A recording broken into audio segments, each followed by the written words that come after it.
kind of crazy. Yesterday, the Dow was up 85 points, closed at 22,957. Financials and telecommunication stocks led the rally, but most sectors were higher. Investors were encouraged by potential tax reform, especially the thought of bringing overseas profits back home to invest in their companies.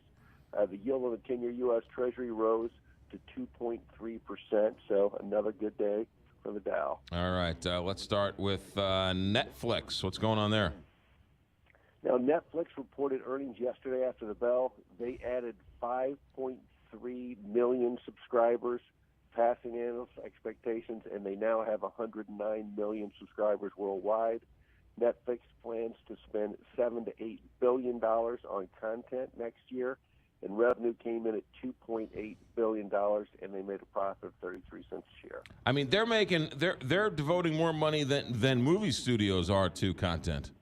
Yes, they are. They're basically changing the way some of the stuff is done. So they're not just a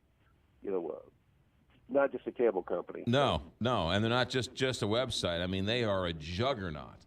Unbelievable. All right, now this is the longest pullback we've had this is the longest period we've had without a pullback. Yeah, well, if the market does not fall 3% or more in one day before Friday, it will tie a 2-decade-old record for the longest period without a pullback. The last time we went 241 days without a 3% drop was in 1996. This is one of the calmest bull markets we've had in a long time, and if earnings come through as expected, it could last a little longer. All right, that's all good news. What about Johnson and Johnson?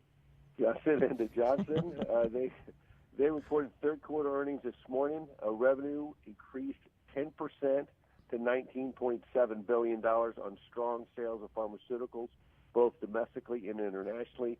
They made a profit of $5.2 billion, or $1.90 a share. Johnson & Johnson also increased their full-year guidance, so this was a great report all the way around. It's kind of crazy that an old company like Johnson & Johnson can have a 10% revenue increase. Yeah, that's really good news for them. All right, markets today, as we are just inches away from 23,000 on the Dow.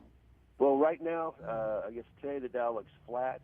We get some more earnings today, and a look at industrial production, so we'll see how those numbers come out and see if they can push the market up above 23,000. You'll come back and tell us all about it tomorrow. Thank you, Scott Crothers. Hey, thanks, Will. 6:43 here, Big 5.